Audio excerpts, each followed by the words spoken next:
Hi, and welcome to another edition of Studio 411. I'm your host, Larry Dasilva.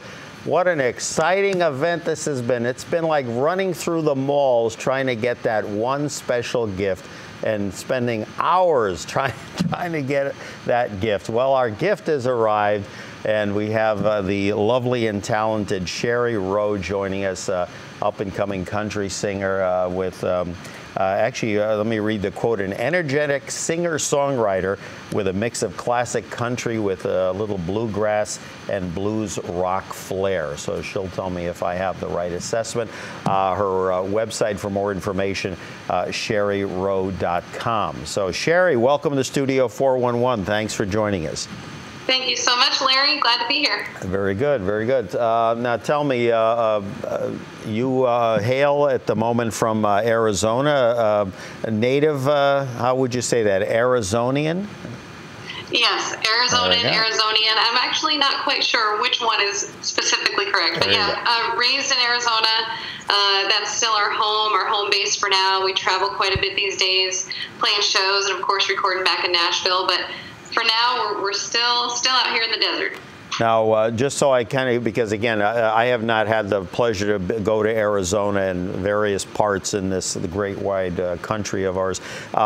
When you go to Nashville, I mean, it sounds like, well, just hop in a car and it's down the street. How far is Arizona, where you reside, from Nashville? I'd say a pretty good distance. It's a pretty good distance, yeah. I mean, if you're driving straight through, I've heard you can make it in 2 days. We usually take 3 days to get there and make radio stops along the way. And, if we have a show here and there, we try to make the most of that drive. But, yeah, or we'll fly back. I'll fly back for co-writes or for special events.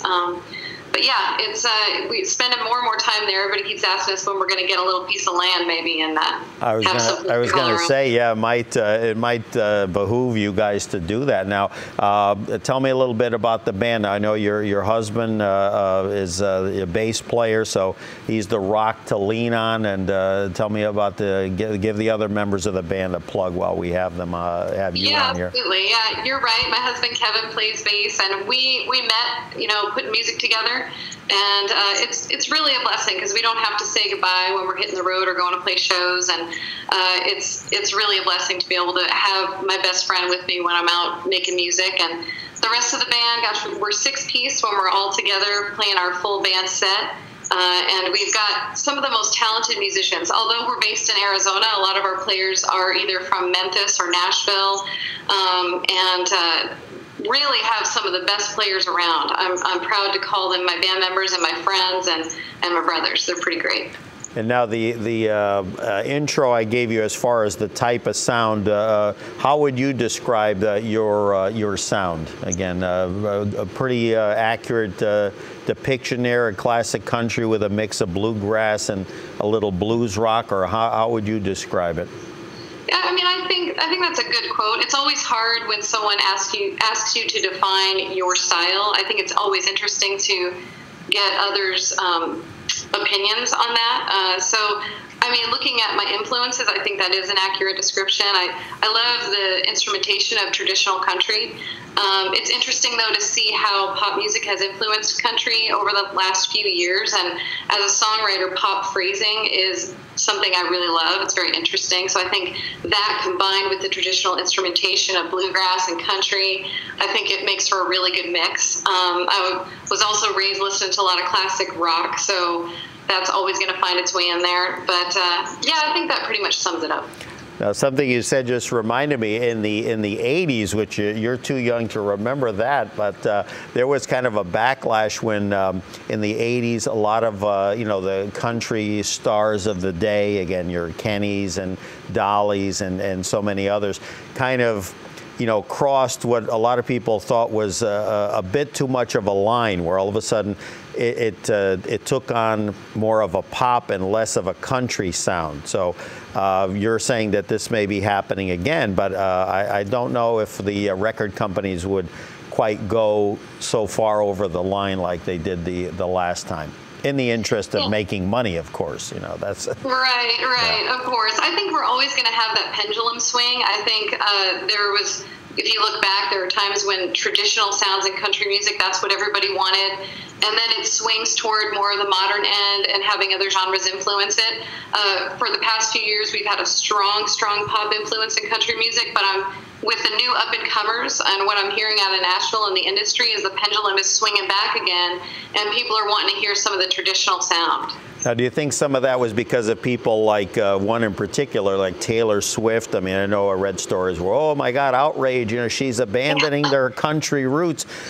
Again, you know, it's kind of hard to, you know, to argue when the money and the adulation is rolling in the way it has. So, you know, it's kind of like, where do you draw the line to say, no, you know, we don't want you to be too successful. I mean, I hate to say it, I think she made the right move. You know what I'm saying? Absolutely, and I think you know, there's a measure of that happens organically. Whoever, you know, if someone's influenced heavily by a certain genre and they begin to blend that and it becomes their sound, then many times people say, okay, well, this was intentional and now we have to try to copy that formula. And there's going to be a measure of that. You know, they're going to try to ride that wave. But I think as, you know, sounds change for each artist, I think you just really have to be true to yourself and your own influences. For me, I've been influenced by a lot of different types of music. And so hopefully I'm bringing something to the table that represents me as an individual artist. Very good, and we'll talk about some of those influences in a few moments. Let's watch one of your earlier videos. Tell me a little bit about Moonshine that we're going to see. Tell me a little background about that song. That was so much fun. That video was such a blast to make. Lamont Records produced that video, and they did such a great job. They produced that song as well. It's from my Moonshine EP. It's the title track, and it was so fun. We filmed that video back in Tennessee, and some of it was inside of an old restaurant, and some of it was out in the woods. And the song, actually, I wrote with a couple co-writers in Nashville, and it's about one of my favorite places to camp. My husband and I love camping and fishing, and there's some beautiful mountain country here in Arizona, and that song was written about that spot. The video takes place, you know, during the Prohibition. The clothes, a lot of the clothes, there's a fur that's worn by one of the girls, and that was owned by June Carter Cash. And the car that you'll see in the video was in Water for Elephants and some other films.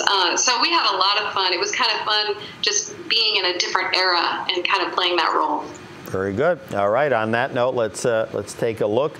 Sheri Rowe joining us here for the hour on Studio 411. We'll check out one of her earlier videos, Moonshine. Let's take a look.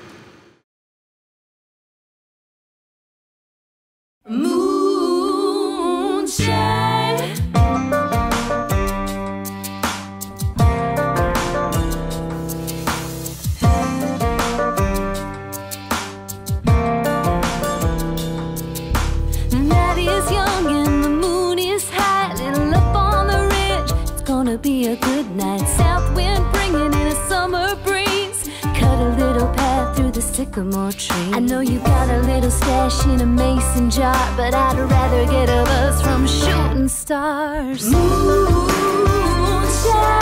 a blanket of stars in our own spotlight. Moonshine, spin me around and hold me tight. I won't need another drink in my life if I got you. Yeah, Miss Moonshine.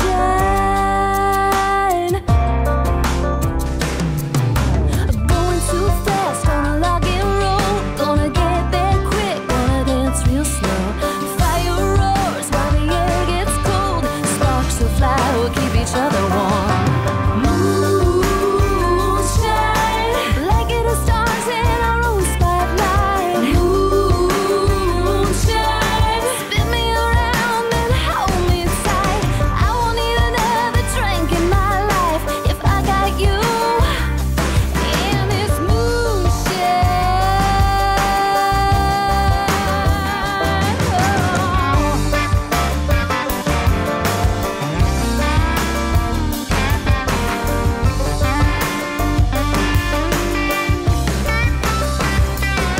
I know you got a little stash in a mason jar, but I'd rather get a buzz from shooting stars. Blanket of stars in our own spotlight. Spin me around and hold me tight. Moonshine, a blanket of stars in our own spotlight.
Well, we're back, and great video. I enjoyed catching that, and again, it was just a nice little period piece, and you know, I thought that was pretty good. Yeah, whoever directed that did a marvelous job with that. I agree. Thank you. Again, I know I come from that, you know, MTV type of situation where it was, you know, back in the 80s and 90s, you know, videos. Where now, like in our country, do like country videos? Is there specific, you know, outlets other than the internet where some of your stuff can be seen? I mean, I know obviously on your own YouTube channel or whatever, but from mainstream, where do people go? I mean. You know, I think there's still, believe it or not, you know, country fans, there's that traditional group of country fans that still watch videos on CMT, on cable networks like that, and online, like you're talking, you know, they're Vivo and YouTube and, you know, my own website as well.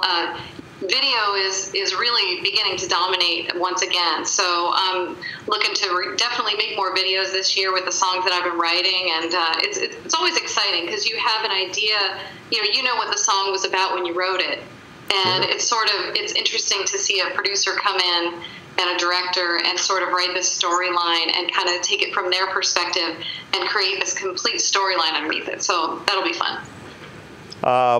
You talked earlier about instruments. Now, again, on a lot of the videos, I mean, you've got an outstanding band, obviously led by your husband. But again, what instruments growing up did you learn, or even now with your career really taking off, have you you know, picked up some? You know, you're playing harmonica, you're playing piano. What, you know, bass, fiddle? I mean, what do we look forward to seeing you or playing on stage?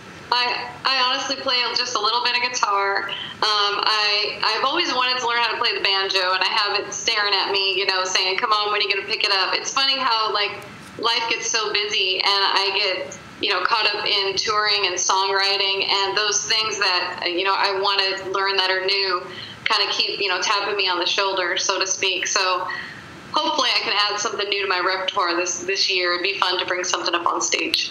Now, I'm assuming at this point you probably don't have like a tour bus per se, but I'm saying, do you ever like sit in the back of the, you know, of the SUV or whatever vehicle you're traveling from gig to gig, like so many do on the bus, and they, you know, some great songs are written sometimes while, you know, whoever's driving is driving and you're doing your thing, or where do ideas hit you in terms? I mean, is it? You know, on the road, definitely I get lots of ideas. I make sure that I'm, because there's a lot of quiet time, you know, and I'm always, you know, making notes and having ideas. But gosh, I think an idea is just hitting you now. I just heard something go off in your head. Yeah, that's what that was. That was an idea happening right now. That was me recording an idea for later. There you go. So I'll let you know what transpires. Now I know movie directors, they like, you know, they make like little notes or something. You know, the people don't all use like, you know, whatever their note feature on their phone, but whatever, they'll write something on a old time on a matchbook cover or something. The only thing is sometimes I wonder if they remember, you know, the context to which they wrote it. Does that happen to you? Do you like kind of say, "Whoa, I got to pull over because I got an idea for something"? I have stopped my day, whatever, if I'm able to just stop what I'm doing just to get lost in a song, and sometimes that's the best way to do it. I'll spend a little bit of time with it. If it's flowing and if it's happening, you know, I'll stay with it. But honestly, sometimes it's best to kind of have the inspiration and then come back later. And, you know, someone once told me that songwriting is 1% inspiration and 99% work. And most often that's the time. That is the truth. Because you get those songs every once in a while where everything sort of flows out and it's like magic. But so often you really you have to apply yourself as a songwriter and hone your craft. And I've been really trying to co-write with people who are much better than I am and just be a sponge and try to become better at my craft. And a lot of it really is intentional work. Now, do you find that, I mean, your goal is it sounds like you probably would want to do a little bit of both, continue to be a co-writing situation, or do you see yourself in the future where you're just going to say, wow, we've got this whole, you know, CD, LP, whatever we want to call them these days, where it's going to be like, you know, 90% just, you know, my songs, and okay, you know, we'll let somebody get in on something else. Does anybody in the band also write, or your husband, does he co-write as well? Yeah, all the guys have written or co-written, and you know, there have been songs where I've written the entire song myself, and then I'll just get together with one of the players and we'll lay the chord structure underneath. I mean, I can play a little, but I've learned to surround myself with these amazing musicians, and their library of chords and progressions is so much bigger than mine is. Yeah. So it really does take a village, I think. When you have an idea, I could have the whole song written. I could have the entire melody and all the lyric and the idea, you know, really there. But by the time you bring in players who are amazing, producers, that band in the studio, and you hear like everybody's chiming in and their ideas are being poured out, and then, you know, you have it mastered and mixed down, and by the time it gets to that place, a lot of people have had creative input on that song, and it's always interesting to me to sort of see or hear a song grow up. I was going to say, so in other words, and this would be true because, again, you can think of so many songs. I mean, I'm going to say, you know, My Way that Paul Anka wrote. Okay, Sinatra gets it. He puts his spin on it. It could have been the greatest song in the world, which it is, but under a certain person. What was one I heard today, actually? You may, I was thinking about your appearance on the show because there was a line you used on one of your pages. Winslow, Arizona, such a fine sight to see it. And I heard that song today, and then I thought, oh, I know where she got that from. Anyway, long-winded story. Jackson Browne wrote, a Rock and Roll Hall of Famer, wrote that song. And I was saying to a coworker, I said, well, I can hear the cash register ring every time that song is played by the Eagles. Yes. But his version, no offense to Jackson, is really not that good. So, so it just goes to show that someone puts a different spin on it, or a different beat, or in some cases totally reinvents. It's almost like they tear down the everything but the words, and then they make it into another image. Oh yeah, well, you take Dolly Parton, I Will Always Love You, and look what Whitney Houston did with it. So I mean, you have those scenarios happen, and it's literally magic for both the artist and the songwriter at that point. Yes, Dolly's you're hearing the song, you know, in everything that it could possibly be. Dolly's cash register has been ringing very nicely. But see, and I know her version because but see, at that time when she put it out, she probably, for a number of reasons, it was earlier in her career. B, she was mainly a country singer, hadn't made that crossover yet. So I just think it just got lost in the shuffle, you know what I'm saying? Yeah. By the time Whitney got it, I mean, it was in the movie, so I mean, it was, you know, tremendous song. Absolutely. Influences. Now, I must admit, as far as like bluegrass, you know, I'm not necessarily, you know, someone that is a sponge of information. I could tell you, I saw Rhonda Vincent once in her Vincent and her band, and you know, blew me away. So I mean, give me some people that throughout your life have influenced you from a music standpoint. Well, Alison Krauss, you know, you mentioned bluegrass. Her delivery vocally has always just amazed me. She's also a producer and an amazing musician. She's worked with, you know, and produced for, you know, Nickel Creek, and they're equally as talented musicians. So in the bluegrass genre, I would say Alison Krauss, Union Station, and Nickel Creek have been great influences. Miranda Lambert has always been a great influence on me. She has a way of conveying emotion that I think it's so raw and it feels so real, and it's just, for me as a vocalist, that's my goal. Because even in the studio, live, that's one thing.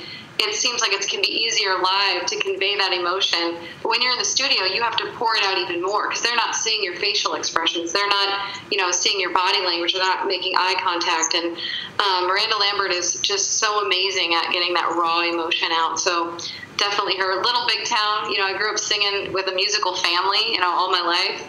And so those harmonies, yeah, a lot of influences, really. I was going to say, what age did you start singing? Perhaps in your local church? or just, you know, on Dad's knee? I mean, when was, how old were you when you realized, hey, you know, she's pretty good? You know, it's funny. My earliest memories are of family living room talent shows, and you know, we have video of that somewhere. But my sister and I and the rest of my family, we're always kind of gathering everyone to be our audience. So, and I can remember even being 8, 9, 10 years old and having a little guitar and coming out of my room and telling my mom, oh, I wrote a song about my room. Or I used to take off on the horse on the weekends and just by myself and just follow the riverbed. And I literally would write songs to the beat of the horse's hooves. And so I feel like it's always just been who I am and what I do. I can see when she listens to this, some of the lines you just said, I could hear those already in a song, and I'm not a songwriter, so I don't know. We'll have to get some credit on this. And speaking of which, all that family talk, we're going to watch another video of yours, Family Gathering, which you and I, we talked off air on this. I know it's kind of, might be like kind of a holiday song, but I took it as like a song that would apply to any holiday, be it at the cookout on 4th of July, the dinner table. I know you like to cook for Thanksgiving for 30 or so people, to Christmas, to whatever. It really, you know, I enjoyed it very much. Tell us about the how that song came about. Oh man, Family Gathering will always have a special place in my heart. That's one. I had almost the entire song written, and then my good friend Nick Orso kind of came in and helped me kind of sew it up and finish it. My family is big and loud and crazy and wonderful, and we're super close. And when we all get together for the holidays, you're right, there's, you know, 25 or 30 of us. And I started the first line in the song is "Show up with potato salad," and my grandparents were born and raised in Poland, and so things like potato salad and stuffed cabbage and, you know, all of those, you know, European foods are very much a part of our lives and our holiday dinners. And I'm usually the one who makes the potato salad, so I kind of started the song with, if you can imagine showing up at that get together. And you're right, it could be any holiday. And when we show up for these gatherings, sometimes we have mixed emotions. We're excited to see everyone. We might be a little bit nervous about seeing someone we haven't seen in a while, or we might, you know, wonder if so-and-so is going to be there, or, you know, we're all a little quirky, right? We all have our things, you know, and as a family, we are put together on purpose. And we learn to love each other and accept each other with all of those quirks. And it's about showing up at that get-together, kind of scanning the room and taking inventory of what maybe the day is going to be like. And I wrote the song sort of tongue-in-cheek at the beginning, making fun of those things. But as I continued to write it, it really turned into a message about being grateful that if you have your people, whether it's family or friends, if you have your tribe, you know, that at the end of the day, that's something to be grateful for. And I'll bet you that in 20, 25 years, when you look over and you either hear the song or you look at the notes there or whatever that you have, you'll say, you know what, it'll mean even more to you then, because then you'll be older and wiser and you'll appreciate it even more than you do now. So now that we all appreciate that, by the way, Sheri Rowe joining us here for the hour on Studio 411. For more information, SheriRowe.com, and we're going to check out Family Gathering. So let's check out this wonderful video, and then we'll come back for more. So enjoy.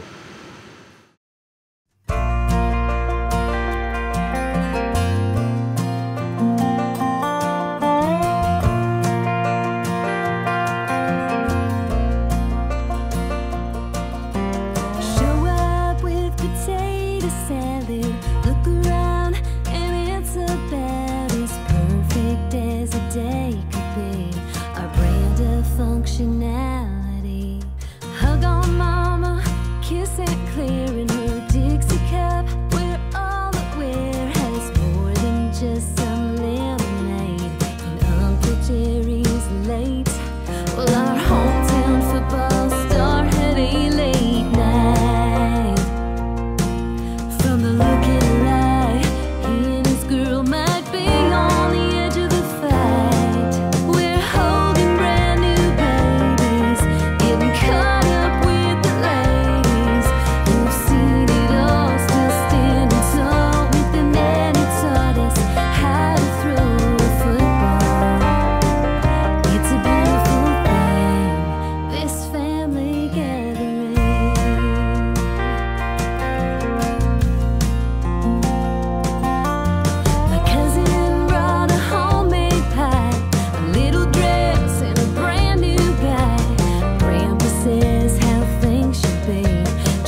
sure is proud. Holding brand new babies, getting caught up with the ladies who've seen it all, still standing tall with the men who stand for love and faith and football. It's a beautiful thing. Holding brand new babies, getting caught up with the ladies who've seen it all, still standing tall with the men who taught us how to throw that football. It's a beautiful thing, this family gathering.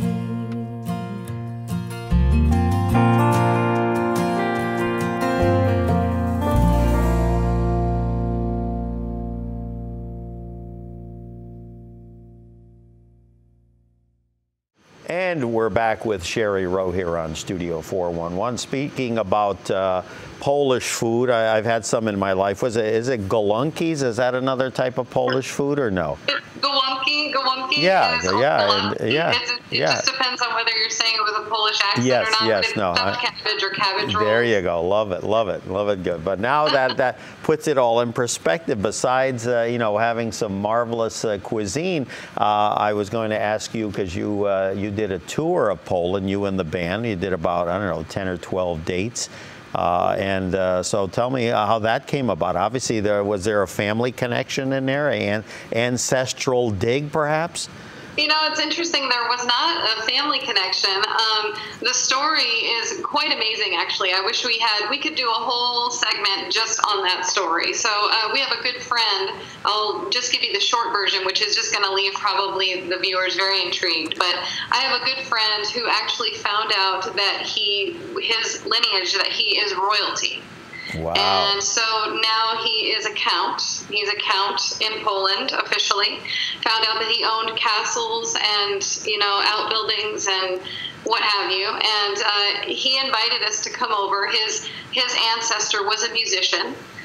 So now he goes back to Poland and he books these tours with bands, and he is bringing the family music back to Poland. So the original musician was a classical musician, but now he's introducing the communities there to all different genres. So yeah, we've done 2 tours there, and we've done anything from festivals to, we went to 2 royal balls, and we played in castles. We played at the Blue Note, which is the famous jazz club in Poznan, Poland, which is actually in the basement of a castle. And some of the most famous musicians in the world have played there. And the Polish people love country music, so we have some amazing fans there. And I was actually able to find the hometown that my family was from. Be bringing a lot of CDs and autographed pictures when you go on tour there, for sure. My goodness, it's a gold mine. Absolutely. Now I saw something. Maybe it was one of the castles. It didn't look like it was a club, at least not at the moment. Was there a castle there that had been like bombed during the war, World War II? Yeah. Yeah. Yes, yeah, absolutely. We were able to get an exclusive tour because of our friend who is over there, and the mayor, I believe it was, of that city gave us a tour, and they're going to be restoring the castle. It actually is one of the castles that was owned by the royal family, and it was bombed during the open area that they're going to restore and make into a concert venue. So the hope is to celebrate the restoration of the castle by having a concert there, which hopefully, Lord willing, we get to be a part of. Oh, sure. That'd be great. That'd be great. Speaking of concerts, I see quite an impressive list. I wanted to make sure the viewer and talk a little bit about this too. You have opened for some pretty impressive acts, one of which I actually rode in an elevator with one time. Thank God I was dressed like this, so I did not pose a threat. Three Dog Night, when a couple of the members who have since left us were still around. Diamond Rio and Tracy Lawrence, and a lot of Aarons. I see Aarons in your future. Aaron Carter, Aaron Watson, Aaron Tippin. I'm trying to think, who's the guy that with the Neville brothers? Aaron Neville. That's what we need to hook you up with him. Yeah, that's the only one I'm missing. Yeah, I look at my notes, I said, Aaron, Hank Aaron, the ball player. Anyway, big and rich. So you have you have been exposed to some pretty heavy duty talent in the short time you guys have been on the scene. Tell me a little bit, Winona. I know you did something with her not too long ago. She and her mom, Naomi, my goodness, I can remember, it seemed like only yesterday. It's got to be like 20, 25 years. I remember a box set that someone had given us. I mean, man, oh man, I was not necessarily a fan of theirs going into this, but what just great music those ladies put out. You know, good. Absolutely. Yeah, good to. Good inspiration. And how was it opening up for her?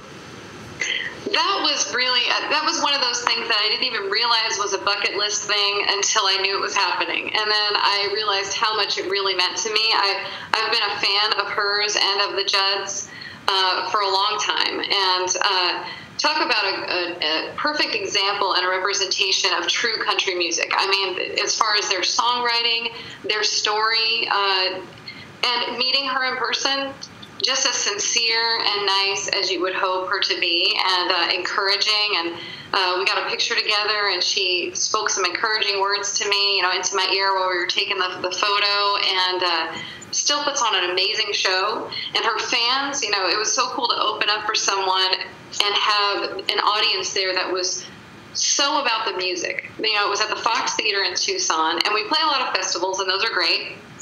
But to have people who bought a ticket to sit in a seat to hear each song and to hear what the songs were about and the backstory, and to be able to have that time to build a relationship with her audience, they were so warm and welcoming, and they cheered and they just encouraged us so much. And it's definitely a night that I will not forget. That was really amazing.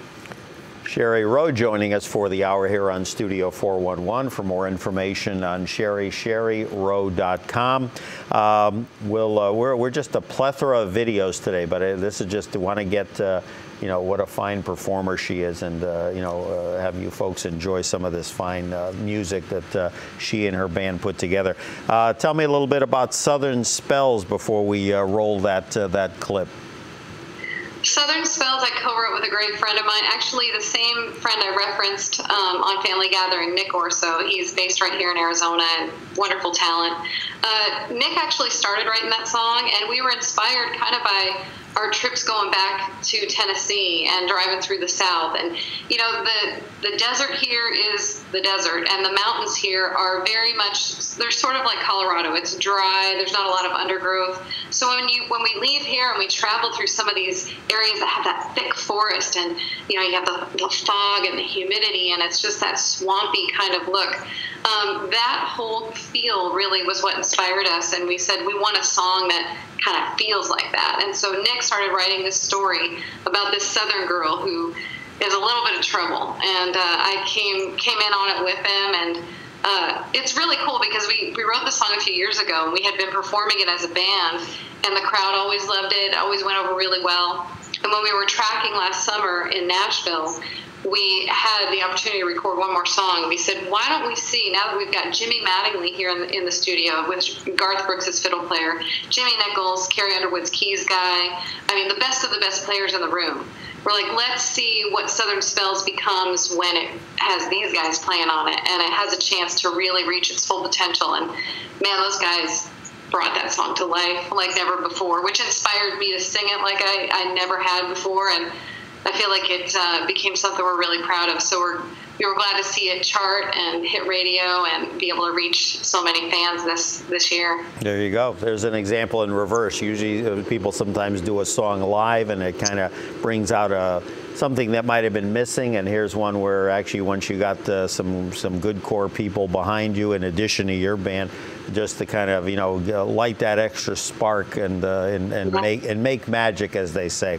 So why don't we check that out? Southern Spells, Sheri Rowe and the band, and let's check it out.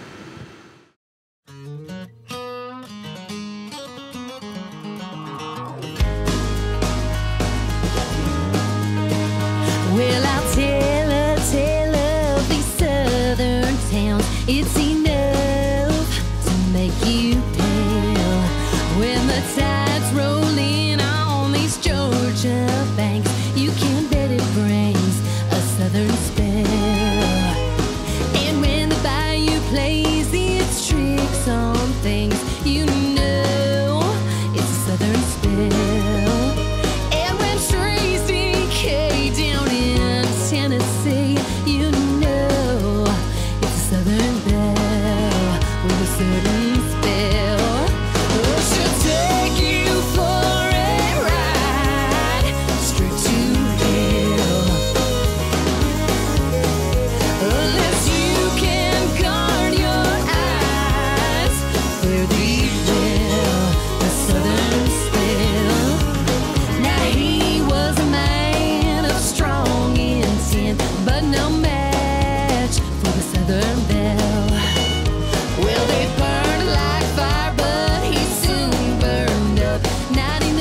Back with Sheri Rowe here on Studio 411. Wanted to ask you, with all the music talent that's out there, I mean, music competitions, I mean, it's not like, you know, back when I was a kid, you had, way before your time, Ted Mack's Original Amateur Hour. You've got, you know, The Voice, you've got American Idol, you've got all these things. Do you find that it makes it tougher for a band or a solo artist to kind of get into this business or to make a success, because it's, you know, there's just a glut almost of people that are, and I'm not saying they all can sing, but it's just like, wow. I mean, I never knew so many people in our country could sing.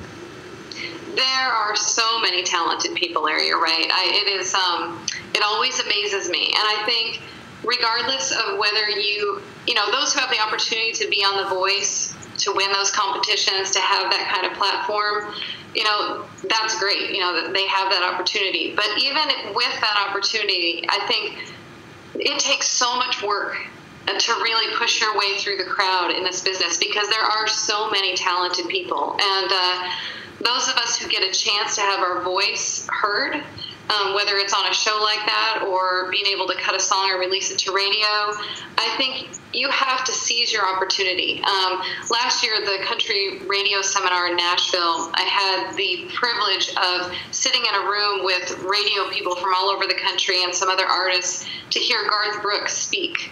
And one of the things he said, you know, he said, when somebody says, here's your window, you have to be ready. So I think regardless of whether that's on The Voice or American Idol, or meeting a producer, or singing in a small conference room at someplace like the country radio seminar, or a bar in Nashville or here in Arizona, I think you always have to be passionate. I mean, if you're passionate about what you're doing and you're hardworking and you don't give up, I think that those are the key elements, regardless of what vehicle is used to get you there. Now, these days, again, I have a good idea how it was back, you know, years ago, you know, even before my time, but, you know, 40s, 50s through the 80s, 90s, et cetera. How does an artist or group, in your opinion, how do they get their music or their, in other words, their single releases, EPs, how do they get it into the right radio people? Because I can tell you here in the Northeast, you know, like you said, you like classic rock. Well, we've got about 3 stations that, I kid you not, I would have as much luck as winning the less luck of winning the lottery as in tuning in, let's say, a Rolling Stones song, and then 10 minutes later, I'm hearing the same song on another station. There's nothing new, and there's no originality anymore. But with country, I get the impression that there's still the ability to walk in or mail or email or MP3 a station and say, listen to my music, and then they actually play it. You know, it's interesting. There are different market levels in radio in every genre, and I think country music is great in that it still is about the relationship. You know, radio people and people in the industry want to know that you have a heart and you have integrity and you're a real person. They want to shake your hand and look into your eyes and find out about you as a person. So we've done radio tours. We've gone out and met these people and learned about, you know, what they do in their small town, and we've thanked them, you know, because really without that, I mean, we could create great music, but if it's not getting to the listeners, it's just going to sit somewhere and no one's going to hear it. So country music has a great kind of tier of markets where, you know, you have the market where you go out and you're shaking everyone's hand, and they really are the ones who help you get to that next level. So country music is very welcoming in that way, and is less quote-unquote cutthroat than maybe some people would think. There's still some friendly people in the industry. Oh, sure, absolutely. And as you said, it's at all levels. It could be a college station, it could be a small, you know, a market station in maybe or a USA, or it could be, you know, obviously, you know, Chicago. I mean, I saw that you've got your music in some, you know, rural New York stations. Again, I was up towards the Canadian border. I mean, half of New York, you would think, my God, this is not even like in Long Island or New York City. It's rural farmland. You know, they love their country. So, you know, you've got a lot of opportunity, and obviously you're taking advantage of it. About how many dates would you say you guys average a year? And I'm sure you probably want to do more as the time goes on.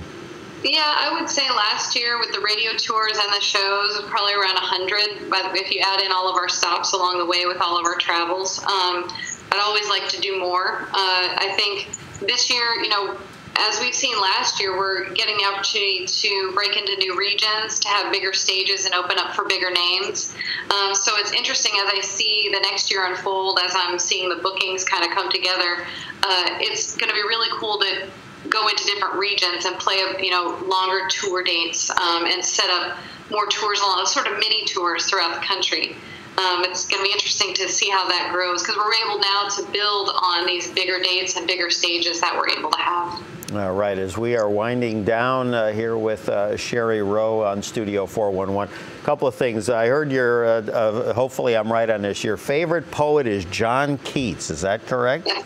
Yes. Okay, now does that love of poetry help with ideas or your writing and your own writings?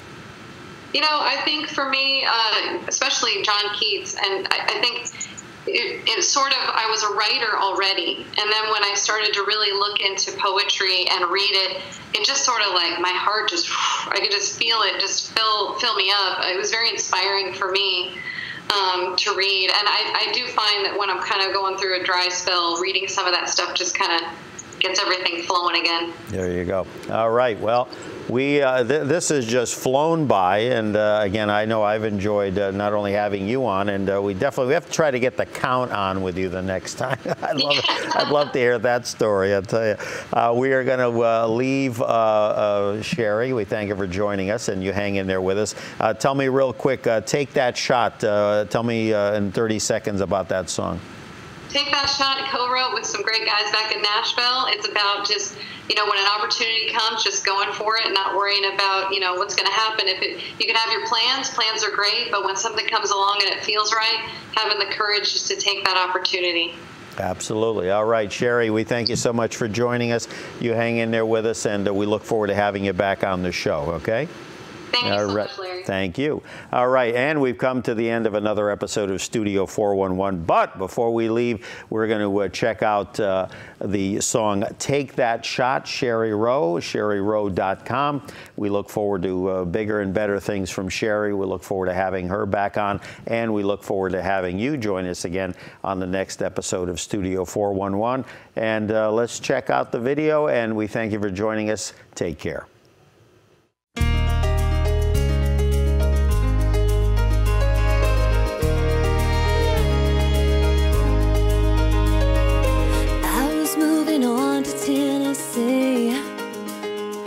Wasn't thinking about nobody but me. Falling was the last thing on my mind. Thank God that I fell for that stupid pickup line. Now I ain't the type to gamble on one night, but there's just something about him makes it feel so right. I guess you gotta fly to fall, sometimes you gotta risk it all. I'm glad my heart don't listen to my head. I've never had so much to lose if I keep holding on to you. We've got even better days ahead. If it means your hand in mine,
first and last thing